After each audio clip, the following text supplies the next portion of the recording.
Então, pessoal, mais uma questão da lista aqui para a gente resolver, né? Então, basicamente o que eu vou ter é o seguinte. Nós vamos ter uma equação do segundo grau, 2x² menos 5x mais 3 igual a zero. Se você utiliza o método de Bhaskara, né? Você vai verificar que as raízes dessa equação são exatas, são bem fáceis de ser calculadas. Então, eu vou ter que as raízes serão x igual a 1,5 e x igual a 1. Mas eu quero desenvolver um método numérico para poder encontrar essas raízes. E esse método vai ser o método mais simples possível, que é o método da iteração simples. Para tanto, eu quero primeiramente isolar o valor de x.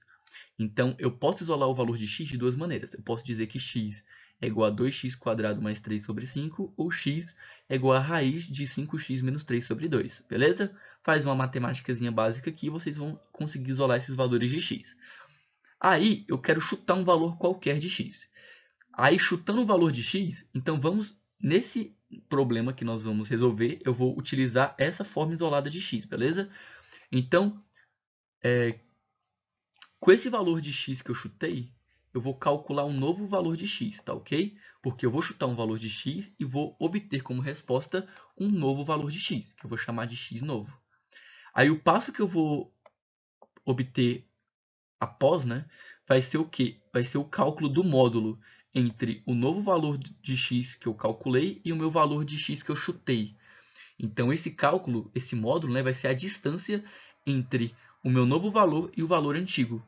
E daí eu vou estabelecer um critério de parada para o meu método acabar. Ah, tá. Então quando o erro absoluto, né, entre o meu valor, entre os meus valores forem menor que o critério que eu vou definir, que vai ser o meu critério de parada, o meu método acaba. Aí qual seria o problema? O problema seria, ao invés dos valores estarem se aproximando, os valores estarem se distanciando, que seria o método divergindo, né? Nesse caso vai dar loop infinito, o valor vai ficar muito grande ou muito pequeno e ele vai nos acusar erro, beleza?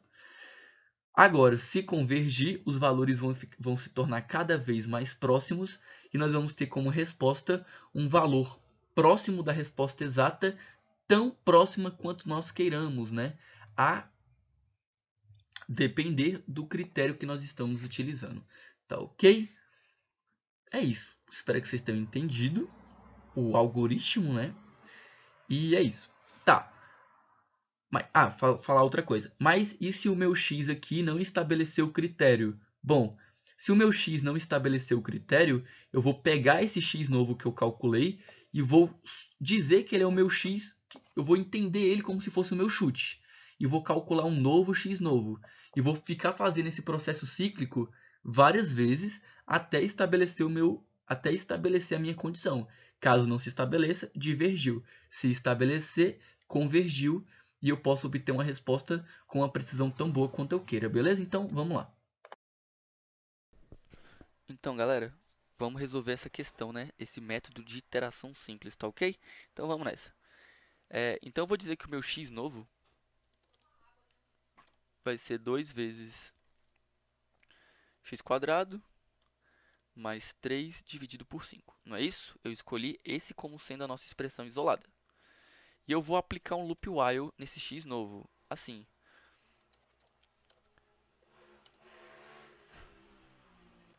programação é prática, né? Então vamos nessa. É, Vocês vão acompanhando os passos e eu vou explicando detalhadamente, depois eu dou aquela geralzona como em todos os vídeos, né? Então eu vou dizer que o meu critério de parada vai ser S.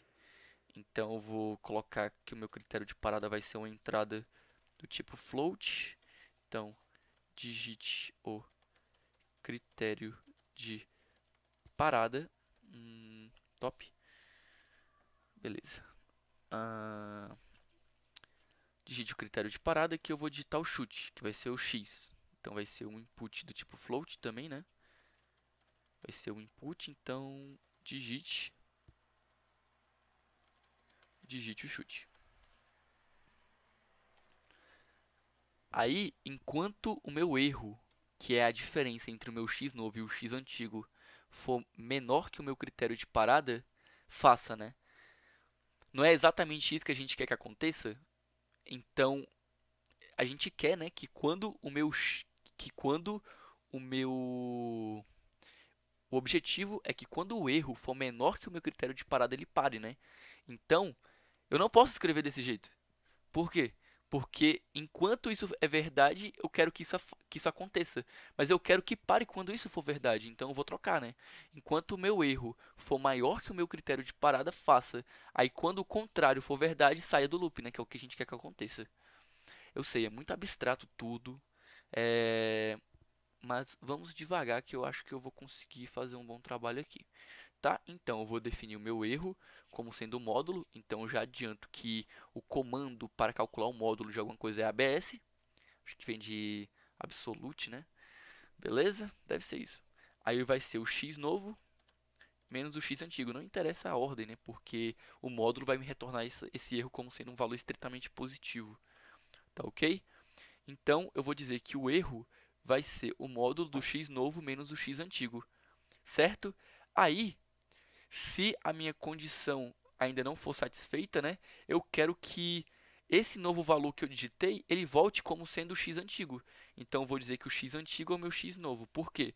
Eu calculei o x novo, só que eu quero, se o meu loop não, se eu não sair do meu loop, eu quero que ele volte para cá e eu calcule essa entrada como sendo o meu x novo, certo?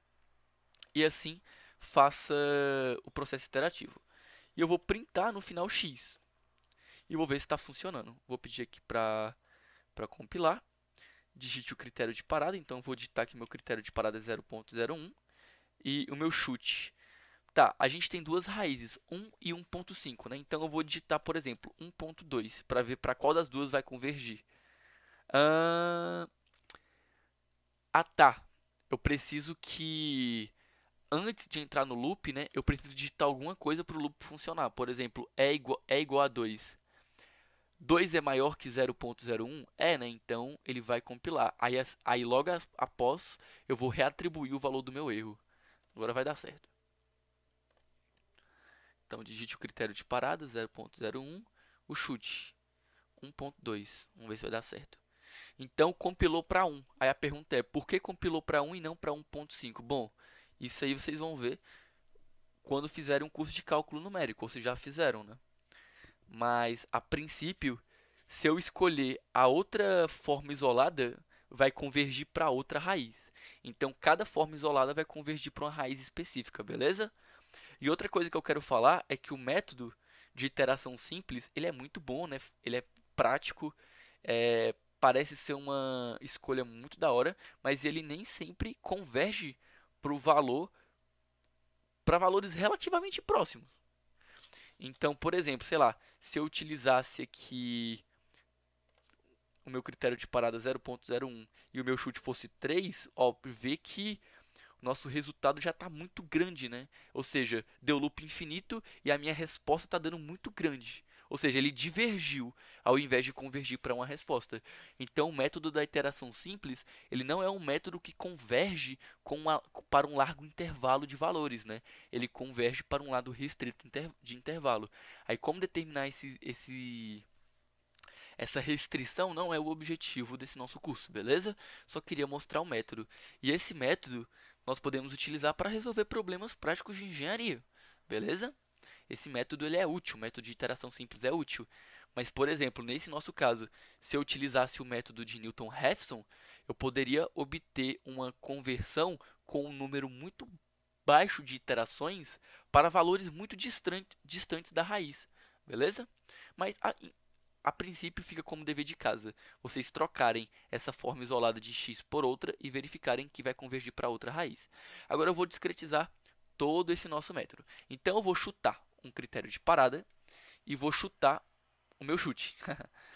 Aí aqui eu vou definir um valor de erro qualquer, né, só para entrar do loop e o loop funcionar. Aí eu estou dizendo que enquanto o meu erro for maior que o meu critério de parada, faça alguma coisa, né? Porque o meu objetivo é que eu saia do loop quando o meu erro seja menor que o critério de parada, né? Como eu mostrei na apresentação. Aí eu vou dizer que a minha variável x novo vai ser calculada utilizando o meu x, né? Que eu digitei via teclado. Assim que eu calcular o x novo, eu vou calcular a distância entre o x novo e o x antigo. E assim que eu calcular essa distância entre o x novo e o x antigo, eu vou reatribuir o x. Eu vou dizer que o meu x é igual ao x novo. Aí, Se eu verificar o meu módulo e voltar para o loop e a minha condição ainda estiver satisfeita, observe que o meu novo x que eu vou utilizar para calcular o meu x novo é o meu x novo que eu acabei de calcular. Espero que vocês estejam entendendo, né? Tá, então eu peguei o x via teclado, calculei o x novo, calculei o erro e reatribuí o meu antigo valor de x que eu digitei via teclado pelo novo valor de x que eu acabei de calcular. E vou voltar no loop. Se a minha condição ainda estiver sendo satisfeita, o meu x que eu vou calcular agora vai ser utilizando o meu x novo. E esse meu x novo é um valor completamente diferente. E eu vou fazer isso passo a passo até sair do loop e printar o meu valor de x, né? Que nesse caso, como eu utilizei essa expressão do x isolado, tem que ser 1, né? E se eu quiser, por exemplo, saber quantas iterações foram feitas, eu vou fazer um somatório simples aqui. Vou definir o n como sendo 0, n igual a n mais 1, e vou pedir para printar o n. Então, meu critério de parada vai ser... Vou aumentar o meu critério de parada, 0.001, e o meu chute vai ser 0.2. Então, utilizando 29 iterações, com essa precisão, eu cheguei na minha resposta, um valor muito, mas muito próximo de 1. Quão próximo? Com essa precisão, né? De 0.001, ou 10 a menos 4, a minha precisão ou o meu critério de parada, beleza? Então é isso, vocês podem ficar brincando, fazendo critério de parada e chute, verificar em quais regiões converge, quando diverge, mas para ter uma noção melhor, pega a teoria de cálculo numérico que vocês vão ver lá tudo explicado direitinho, tá ok?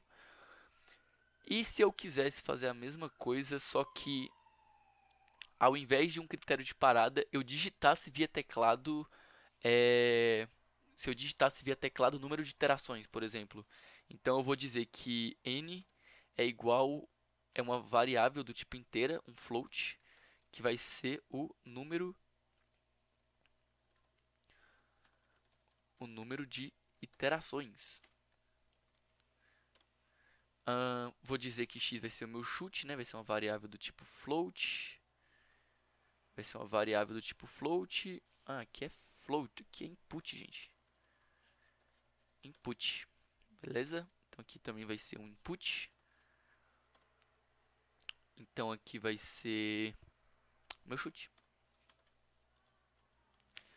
Vou fazer um for e in range de 1 até n mais 1, né? Ou seja, esse loop vai funcionar, esse loop vai funcionar de acordo com o número de iterações que eu vou digitar via teclado. E aí eu vou dizer que x novo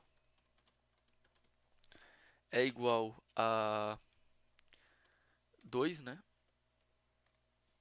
Que multiplica x ao quadrado mais 3 dividido por 5. E o meu erro vai ser o x novo menos o x. Que x? Não, isso aqui não tem erro não. Isso aqui eu só quero utilizar o número de iterações, né? Então, dessa forma, o meu loop vai funcionar esse tanto de vezes. Aí eu vou reatribuir, né, que o meu x é igual ao x novo. Porque aí, para cada valor que eu calcular, eu vou colocar ele de novo, como se ele estivesse entrando novamente no meu loop, né? Então, eu vou calcular o x novo e vou dizer que ele é o x antigo. Aí calculo o novo x novo e assim por diante, beleza? E vou pedir para imprimir o x, né? Que vai ser o último valor. E vou pedir para compilar aqui. Então, o número de iterações, 50 iterações e meu chute, 0.2. Então, a minha resposta, né, está muito próxima da resposta, que é 1. Ela pode estar tão próxima quanto eu tiver, né? Só que nesse caso eu digitei o número de iterações via teclado. Tá ok? Também daria para fazer com um critério de parada utilizando o range, eu acredito, só que eu acho que eu teria que acoplar um while dentro desse loop. Mas enfim, não quero mais viajar muito nas ideias aqui, né? Vou parar por aqui. Espero que vocês tenham compreendido o que eu tentei passar. Muito obrigado por assistir e até a próxima.